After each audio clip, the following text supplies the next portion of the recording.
Les bougons, ça m'est venu... moi, j'habitais dans le centre-sud de Montréal, puis il y avait sur les poteaux... c'était une époque où je vivais assez simplement, pour dire les bohème? choses. Oui, bohème. Bohème, mais tu sais, ça faisait peu de temps que j'avais arrêté de consommer, puis tout ça. Mais j'enseignais à l'école de l'humour, j'écrivais des affaires à gauche, à droite, je commençais à nouer des liens avec des humoristes en 97 à peu près. Ah. C'était en 97. Puis à ce moment-là, j'ai participé à une manifestation parce que c'était annoncé ces poteaux, venez à une manifestation pour plus de justice sociale, puis tout ça.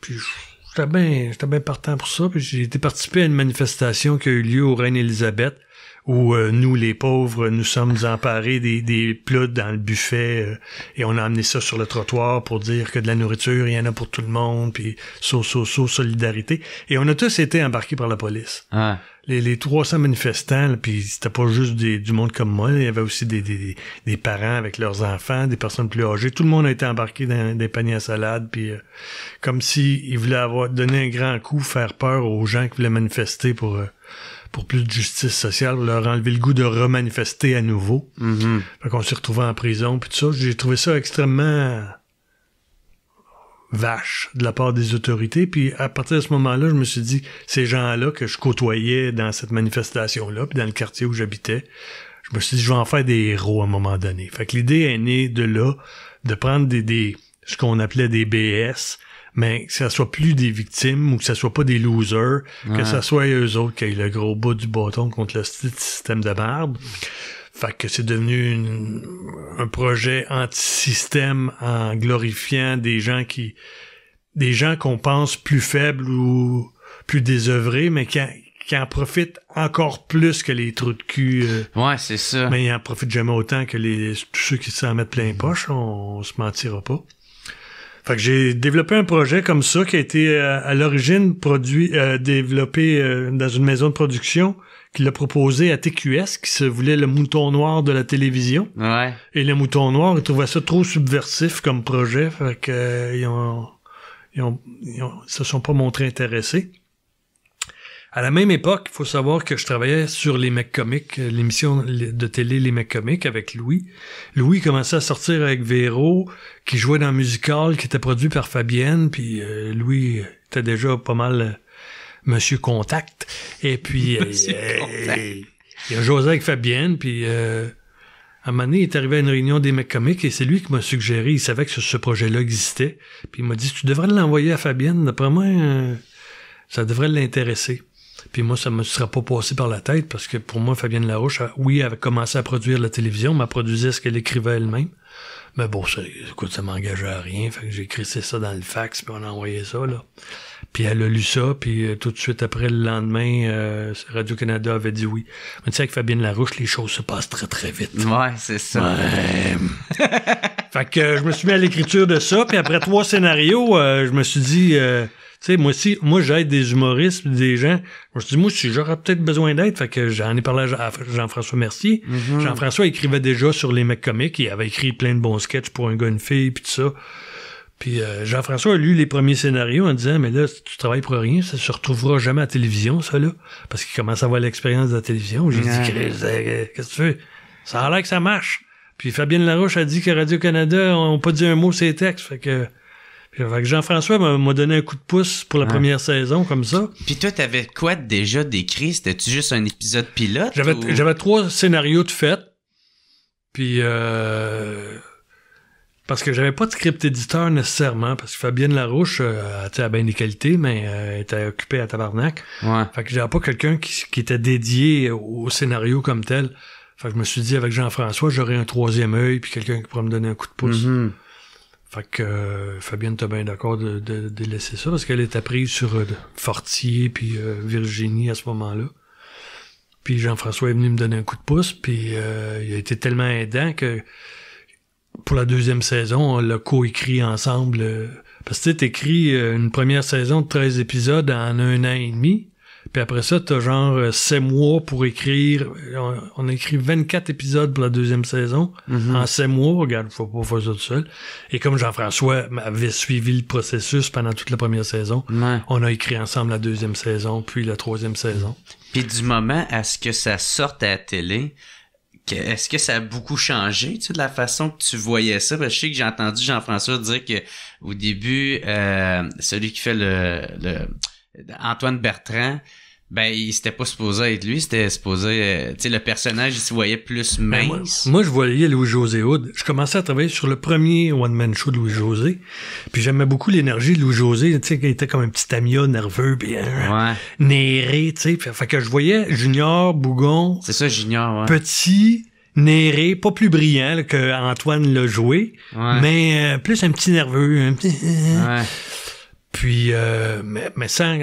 en pensant bien que ce serait pas Louis-José, mais quelqu'un dans cet esprit-là. Puis c'est Fabienne Larouche qui, un jour, nous a dit, regarde Virginie, là, puis regarde tel soir, parce qu'elle savait que je le regardais pas, fait qu'elle était mieux de me dire quel soir, à quelle heure, Chris, parce que...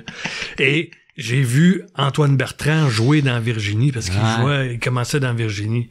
Écoute, tout de suite, en une scène, tu voyais qu'Antoine pouvait être drôle, pouvait être touchant, puis pouvait être épeurant.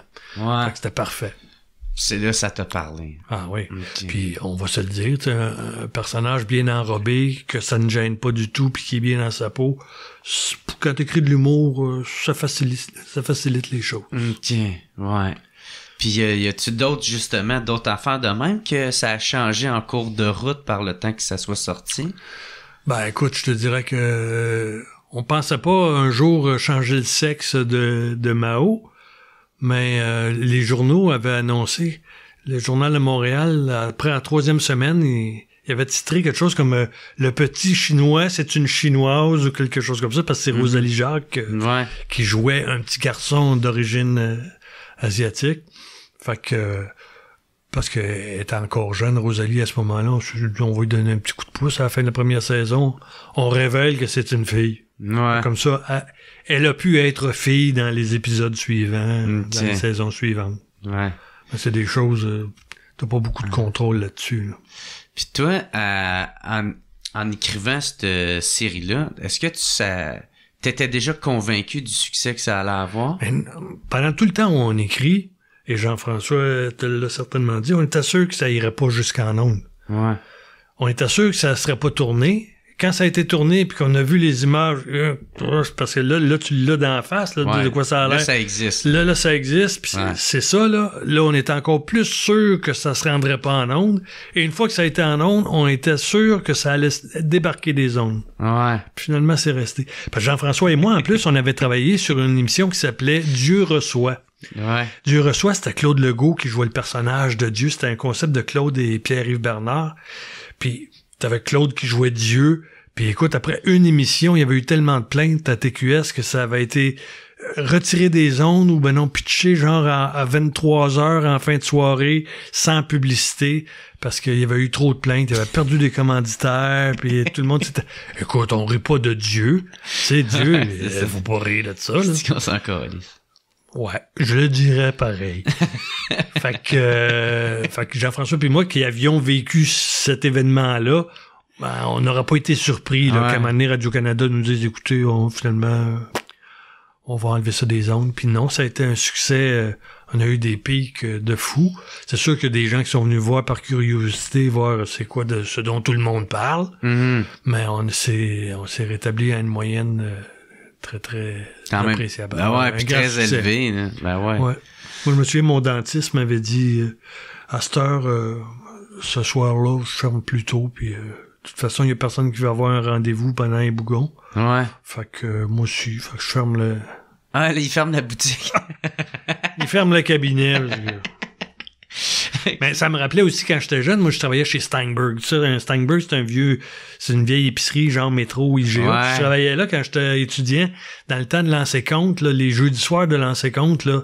Écoute, le magasin était vide, là. Les gens regardaient lancer compte. C'était la nouveauté qui marchait très fort. Fait que... fait que c'est ça, fait que vous attendiez pas à ce que ça pogne. Est-ce que vous attendiez à ce que... parce que ça, quand c'est sorti, dans le fond, il y a Rémi Gérard qui vous a un peu sauvé. Parce que là, je pense que les journalistes voulaient commencer à bâcher dessus. Puis il a fait, hey, là, vous commencerez pas ça. Ou un affaire de même. C'est lors de la présentation, on appelle ça une présentation à la presse. Radio-Canada réunit des journalistes puis des critiques de télé dans une salle, puis on présente ce qu'est l'émission. Fait qu'on a présenté, je crois bien, les 2 premiers épisodes. Ouais. Et après le visionnement, d'habitude, t'as des questions, tout ça. Et là, c'était le silence total, puis on se tenait devant les journalistes. Et c'est Éric Rémy qui s'est élevé, qui s'était fait la voix de ses collègues, je pense, parce que pour dire mais là, vous pensez pas que c'est pas correct de rire des DBS pis tout ça, pis des assistés sociaux, pis... Et c'est à ce moment-là que Rémy a mis le pied à terre, puis leur a bien fait comprendre que non, l'avez-vous regardé l'émission, ça rit pas des assistés sociaux, ça rit avec eux de tout le reste du système de merde pis tout ça, pis c'est pas une émission qui vise à... Fait que, Justement, eux autres, ils profitent des failles. C'est ça.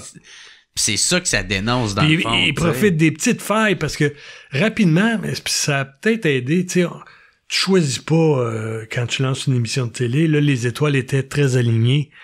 Il y avait le scandale des commandites du gouvernement libéral fédéral, et puis tout de suite après la première émission, il y avait sur le web puis tout ça, puis paraissait des parodies de la famille Bougon, mais avec la face de Jean Chrétien. Ouais, c'est ça. Fait que tout de suite... Des mimes. Oui, des mimes, exactement. Avant que ça existe, et ça montrait que les gens avaient compris que, oui, les Bougons, c'est des petits crosseurs, mais c'est des petits crosseurs, pourquoi? Parce qu'ils disent, asti, il y en a qui crossent tellement plus gros, regarde, allez tout chier. Nous autres aussi, on va tirer notre épingle du jeu. Mais c'était le reste du système qui était surtout dénoncé. Puis c'est d'ailleurs le personnage de mon oncle dans Les Bougons était très important parce que c'est lui qui se voulait le mouton blanc de la famille, puis qui sortait, puis qui allait mettre le pied dans ce système-là, puis qui à chaque fois était abusé, était maltraité, était constaté. C'est vraiment une vie de marde. Alors que tout le reste de la famille avait bien compris ça. C'est ça, puis c'est la relation comme dans un duo du straight man puis le puncher, tu sais. Oui. Ça, tu vois, je me souviens, dans les premiers scénarios, ou en tout cas, originellement, mon oncle était comme les autres. Puis ça a dû venir... Tu sais, tu développes une série télé, tu développes des personnages, des situations, puis à un moment donné, tu cliques... Ah, Chris, non, on va le mettre à contre-courant du reste de la famille. Fait que là, tu réécris toute la patente. Pour refaire sortir les autres. Ouais, ça va faire sortir les autres. Lui, ça va le faire ressortir, puis... Ouais. Puis moi, je me demande, c'est où que vous trouviez l'inspiration pour toutes les crosses? Mais parce que tu sais, il faut quand même les connaître, puis là, il faut que tu inventes à partir de ça. Il y en a qu'on connaissait, il y en a qu'on avait déjà mis en application, Jean-François puis moi, mais quand tu regardes ça avec le recul sur 50 épisodes, à un moment donné, il y en avait plus tant des crosses. Puis ça aurait été de toute façon redondant si semaine après semaine, ça aurait été bon, ça va être quoi la nouvelle crosse? Les gens se sont heureusement attachés aux personnages, puis les personnages sont devenus plus gros que nature.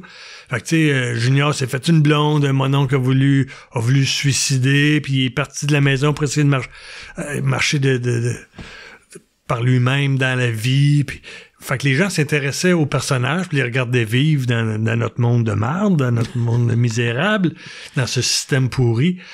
Mais c'était plus comment ils vont crosser le système, même s'il y en avait toujours un peu. Mais c'était plus ça l'ingrédient principal. Parce que sinon, ça aurait devenu rapidement bon, ça va être quoi cette semaine, puis ça aurait pu devenir redondant. Puis finalement, y en a-tu eu de la censure sur ces épisodes? Il y a eu un truc de censuré qui a été mis d'ailleurs à l'époque, on vendait les séries en DVD. Ouais. Une autre époque, les DVD, ça, les jeunes. Mais ça a été vendu en DVD. J'adore les DVD. Ah oui, t'en as? J'en ai plein là. Mais tu vois, il y avait un bonus où on voyait le truc. C'était Dolores Bougon qui sortait de sa chambre en même temps qu'un curé. Puis elle avait un strap-on attaché sur elle. Ouais. Puis elle le mettait sur la table en s'assoyant après que le curé soit parti. Puis... je me souviens plus qui entrait dans la pièce, mais Papa Bougon lançait le strap-on à terre, puis t'avais Ben Laden, le chien, qui lichait le strap-on, puis Papa Bougon disait « ça goûte le bon Dieu, hein, mon Ben? » Fait que, tu vois, ça a pas passé. Non, ça a été censuré. Je comprends pas. Moi, je comprends pas non plus. Mais ça a été le seul moment, je suis devant. Ouais. En même temps, aujourd'hui, ça passerait. Hein? Ouais. Penses-tu? Ben oui. Puis t'aurais aucune plainte. Bon, il y aura plein de plaintes, mais justement, aujourd'hui, il y en aurait tellement de plaintes qu'on dirait c'est un succès. Ça a bien marché. Il y a eu plein de plaintes. On est content. Ouais. Penses-tu que justement, ça pourrait se refaire, ça? Mettons, si tu avais l'idée aujourd'hui, penses-tu que ça pourrait se refaire dans une époque comme aujourd'hui, les bougons? Moi, ça va être très prétentieux ce que je veux dire, mais je vais le dire pareil. On parvenait à être très intelligent, aussi intelligent que vulgaire. Fait que si tu me demandes, est-ce qu'il y a encore de la place pour une série télé aujourd'hui qui serait intelligente mais vulgaire, je dirais oui. Okay. Ce que ça présentait, c'est-à-dire des gens qui profitaient des failles du système pis tout ça, je sais pas si aujourd'hui ça serait encore l'angle à privilégier. Je pense pas que ce serait hot, mais être vulgaire mais intelligent, je pense qu'il y aura toujours de la place pour ça. Tu sais, dans les beaux malaises, de toute façon, il y avait bien des bouts qui étaient assez crus, là. Mm-hmm. Fait que, puis vu que c'était encore plus réaliste que les bougons, je pense que c'était encore plus dérangeant, mais les gens adhéraient quand même parce que le personnage de Martin était quand même désinvolte, puis il y avait de l'amour, puis de l'affection quand même, puis fait que non, je pense que il y aura toujours de la place pour ça. Que ce soit juste vulgaire, et Christophe, ça prendrait un diffuseur qui mettrait ça à je sais pas quelle heure, puis puis si c'était à 1 heure de pas grande écoute, ça fait en sorte que t'as pas des gros commanditaires, puis ça fait en sorte que t'as pas beaucoup d'argent. Fait que ça fait en sorte que ça donne un produit qui est d'une qualité moindre. Fait que si c'est d'une qualité moindre, c'est moins regardable. En tout cas, bref, c'est comme... Fait que, mais non, même pour quelque chose qui serait vulgaire, mais quand même avec un sens, une profondeur, je pense qu'il y aura toujours de la place. OK.